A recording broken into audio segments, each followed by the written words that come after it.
नमस्कार साथीहरू, राकेश लोकसेवा तयारी युट्युब च्यानलमा तपाईहरुलाई स्वागत छ। आज म तपाईहरुको माझ लोकसेवा आयोग अपराविधिक तर्फका न्याय प्रशासन लेखा परीक्षण र संघीय संसद सेवा राजपत्र अनाङ्कित द्वितीय श्रेणी खरिदार वा सोस्रो पदको प्रतियोगितात्मक लिखित परीक्षा तृतीय पत्र नमुना सेट 3 अन्तर्गत खण्ड B का प्रश्नहरू लिएर आएको छु। यसअघि चाहिँ नमुना सेट 3 को खण्ड A का प्रश्नहरू प्रस्तुत गरिसकेको छु। त्यो भिडियोको लिंक पनि यस भिडियोको डिस्क्रिप्सनमा राख्दिने छु, कृपया त्यो पनि गएर हेर्नु होला। अब आजको प्रश्नहरूतर्फ लागौं। आजको प्रश्नहरू रहेको छ प्रश्न नम्बर 6 है, 5 सम्म चाहिँ खण्ड A मा रहेको छ। प्रश्न नम्बर 6 मा रहेको छ सरकारी लेखा प्रणालीका महत्त्वहरू लेख्नुहोस्। 5 मार्क्सको प्रश्न रहेको छ। सबभन्दा पहिला चाहिँ सरकारी लेखा प्रणाली। सरकारी कार्यालयहरूमा आर्थिक कारोबार भएको बेहोरा खुल्ने गरी है, सरकारी कार्यालयमा हैन आर्थिक कारोबार भएको बेहोरा खुल्ने गरी अभिलेख व्यवस्थित तरिकाले राख्ने, प्रतिवेदन तयार गर्ने, विश्लेषण गर्ने र पृष्ठपोषण समेत लिने कार्यको समष्टिलाई चाहिँ के भनिन्छ त? सरकारी लेखा प्रणाली है। यहाँ चाहिँ सरकारी लेखा प्रणाली भनिन्छ हैन। यो चाहिँ विक्रम सम्वत 2018 चैत देखि प्रचलनमा आएको छ हैन, प्रचलनमा छ। यो चाहिँ व्यावसायिक लेखा प्रणाली भन्दा फरक र नगदमा आधारित हुन्छ है। सरकारी लेखा प्रणाली केमा हुन्छ त? नगदमा आधारित हुन्छ। यो व्यावसायिक लेखा प्रणाली भन्दा फरक हुन्छन्। अब चाहिँ सरकारी लेखा प्रणालीका महत्त्वहरू। सबभन्दा पहिला चाहिँ यसले चाहिँ कारोबारको अभिलेख ठिकसँग राख्न हैन, सरकारको वित्तीय तथा उत्तरदायी आर्थिक नीति निर्माणमा सूचनागत सहयोग गर्न, बजेट नियन्त्रण गर्न हैन, वित्तीय उत्तरदायित्व निर्वाह गर्न हैन, सरकारका कार्यक्रमको लागत प्रभावकारिता बारे जानकारी लिन हैन, त्यसैगरी सरकारी कार्यक्रमको उपलब्धि मूल्याङ्कन गर्न, आर्थिक अनुशासन र पारदर्शिता कायम गर्न, लेखा परीक्षण कार्यलाई कम खर्चिलो र सरल बनाउन, कर्मचारीलाई जिम्मेवार बनाउन, त्यसैगरी बजेट तर्जुमाको लागि सूचनाहरू उपलब्ध गराउन। यसका चाहिँ यो सरकारी लेखा प्रणालीका महत्त्वहरू रहेको छ। त्यसैगरी निर्धारित कानुनको चाहिँ परिपालना गराउन हैन, अन्त्यमा चाहिँ सरकारी आर्थिक कारोबारको यथार्थ चित्रण गर्न, वित्तीय जवाफदेहिता कायम गर्न र आर्थिक अनुशासनको पूर्ण पालना गराउन सरकारी लेखा प्रणालीको महत्त्व अपरिहार्य रहेको हुन्छ भनेर यसरी निष्कर्ष लेख्न सक्नुहुन्छ। त्यसैगरी अब अर्को प्रश्न रहेको छ प्रश्न नम्बर 7। बजेट भनेको के हो? नेपालमा बजेटको अवधारणा उल्लेख गर्नुहोस् है।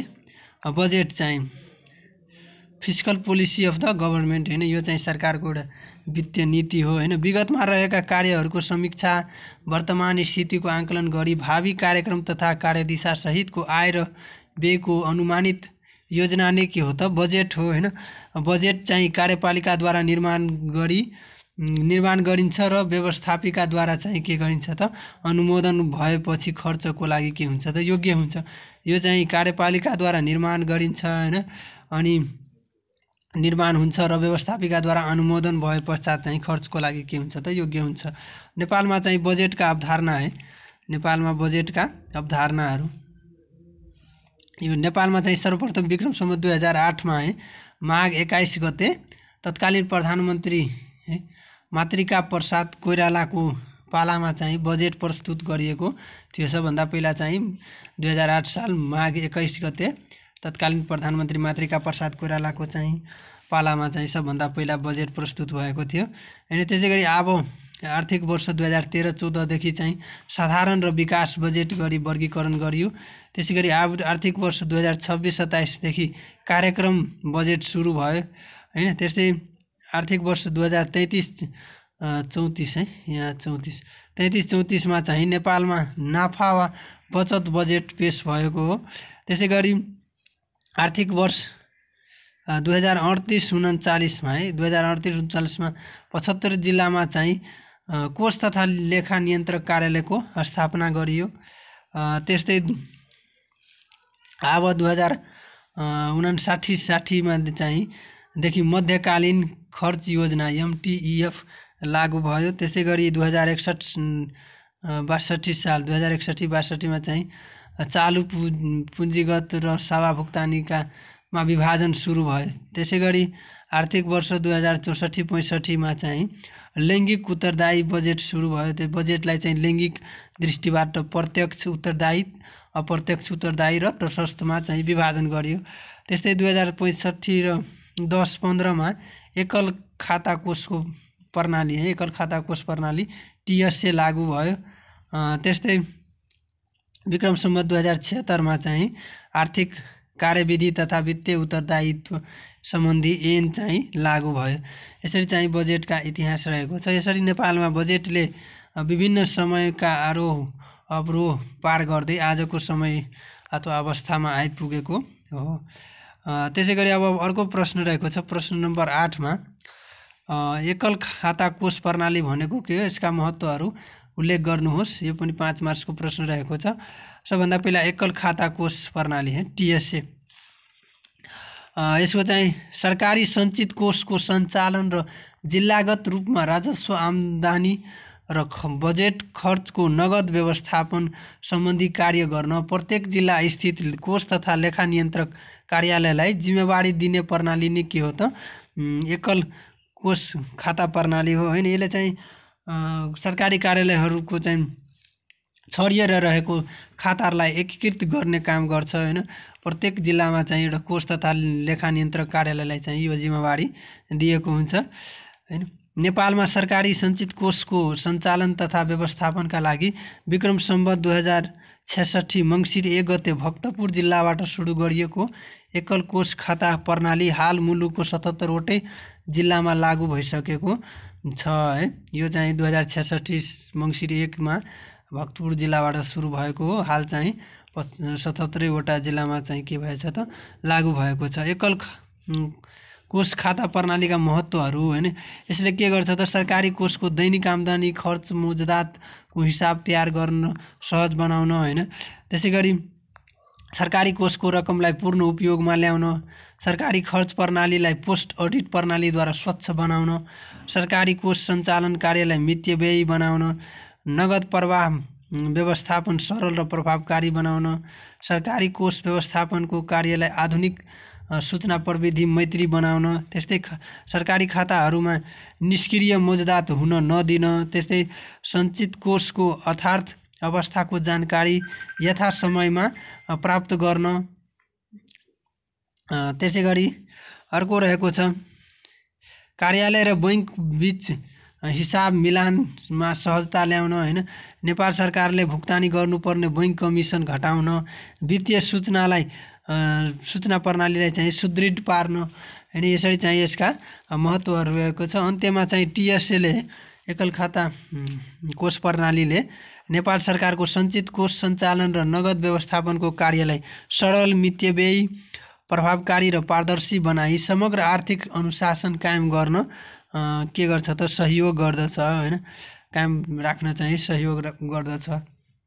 अब चाहिँ लामो प्रश्नहरू रहेको छ। प्रश्न नम्बर 9 मा सरकारी सम्पत्ति व्यवस्थापन प्रणाली PAMS को सञ्चालनमा रहेका समस्या र समाधानका उपायहरू उल्लेख गर्नुहोस्। यो 10 मार्क्सको प्रश्न रहेको छ।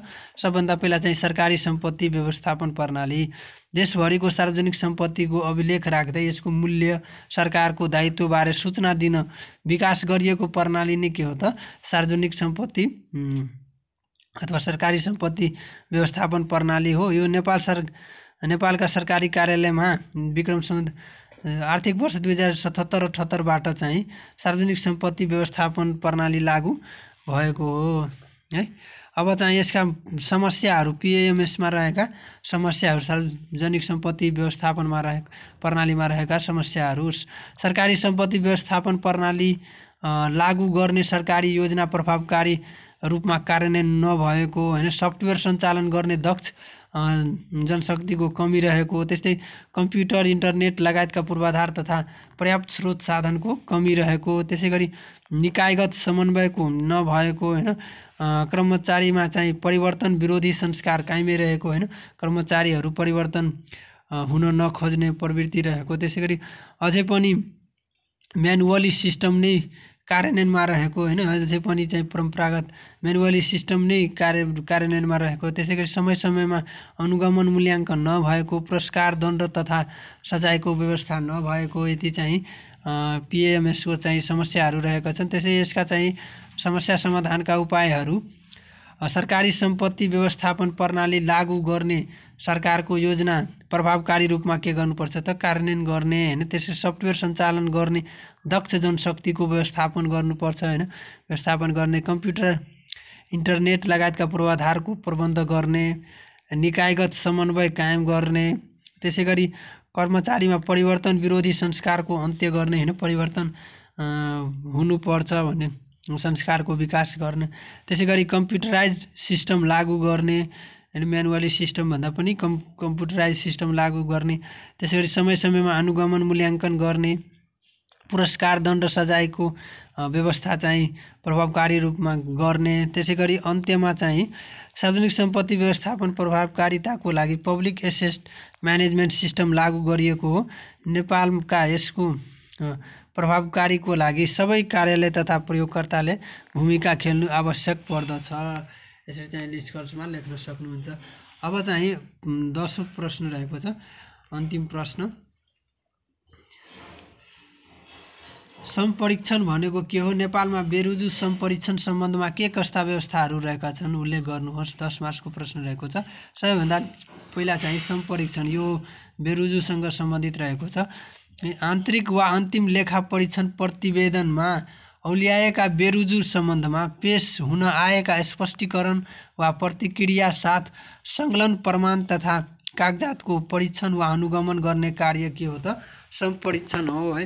यसमा चाहिँ अब कुनै कार्यालय अथवा व्यक्तिमाथि बेरुजु ओल्याएपछि त्यसले चाहिँ आफ्नो स्पष्टीकरणमा चाहिँ पेश गरेका कागजात हैन प्रमाणहरूको चाहिँ अनुगमन गर्ने परीक्षण गर्ने काम के हो त? सम्परीक्षण हो हैन। सम्परीक्षणले व्यवस्थापिका संसदको सार्वजनिक लेखा समितिबाट प्राप्त सुझाव वा निर्देशनका आधारमा गरिने परीक्षण वा अनुगमन गर्ने कार्य समेतलाई जनाउँदछ हैन। अब चाहिँ यसका नेपालमा सम्परीक्षणका सम्बन्धमा भएका व्यवस्थाहरू सबैभन्दा पहिला नीतिगत तथा कानुनी व्यवस्था। यसका लागि चाहिँ के नीतिगत कानुनीगत व्यवस्था भएको छ त? आर्थिक कार्यविधि तथा वित्तीय उत्तरदायित्व ऐन 2076 हैन, त्यसै गरी आर्थिक कार्यविधि तथा वित्तीय उत्तरदायित्व नियमावली 2077 को नियम 81 देखि 93 सम्म, त्यसै गरी प्रदेश सभाद्वारा जारी प्रदेश आर्थिक कार्यविधि ऐन, त्यसै स्थानीय सरकार सञ्चालन ऐन 2074 यी चाहिँ सम्परीक्षण सम्बन्धी चाहिँ व्यवस्था भएका कानुन नीतिगत अथवा कानुनी व्यवस्थाहरू हुन्। त्यसै गरी संस्थागत व्यवस्थाहरू है, संस्थागत व्यवस्थाहरूमा चाहिँ सार्वजनिक लेखा समिति हैन, त्यसै गरी जिम्मेवार व्यक्ति हैन, त्यसै गरी लेखा उत्तरदायी अधिकृत, बेरुजु फरछोट समिति, बेरुजु फरछोट अनुगमन समिति, त्यस्तै केन्द्रीय तहसिल कार्यालय हैन, कोष तथा लेखा नियन्त्रक कार्यालय, मिन्हा समिति, महालेखा परीक्षक आदि चाहिँ यसका लागि चाहिँ संस्थागत व्यवस्थाहरू भएका छन्। अनि यसरी चाहिँ उल्लेखित व्यवस्थाहरूको प्रभावकारी कार्यान्वयन मार्फत बेरुजु फरछोट आजको चाहिँ के रहेको छ त? आवश्यकता रहेको छ। बेरुजु चाहिँ दिन प्रतिदिन बढिरहेको छ र बेरुजु फरछोट चाहिँ कम भइरहेको छ। त्यही भएर यी चाहिँ व्यवस्थाहरूको प्रभावकारी रूपमा के हुनु पर्यो त? कार्यान्वयन हुनु पर्यो हैन। यो चाहिँ 24 गते हैन पर्सि हुने इक्जामको लागि चाहिँ अति सम्भावित प्रश्नहरू रहेको छ। यसको चाहिँ नेक्स्ट पार्ट पनि भोलि नै लिएर आउने छु, किनभने पर्सि यसको इक्जाम रहेको छ। त्यही भएर यस्तै लोकसभा सम्बन्धी महत्त्वपूर्ण जानकारीहरूको लागि यो च्यानललाई सब्स्क्राइब गर्न नभुल्नु होला। यस्तै महत्त्वपूर्ण जानकारीहरू पोस्ट गरिरहनेछु यसमा चाहिँ। त्यही भएर च्यानललाई सब्स्क्राइब गरेर बेल आइकन पनि थिच्नु होला, ताकि चाहिँ यो भिडियोहरूको नोटिफिकेसन तपाईँहरूको माझ पुगोस् र भिडियो मन परेमा भिडियोलाई लाइक गरिदिनु होला, सेयर गरिदिनु होला। धन्यवाद।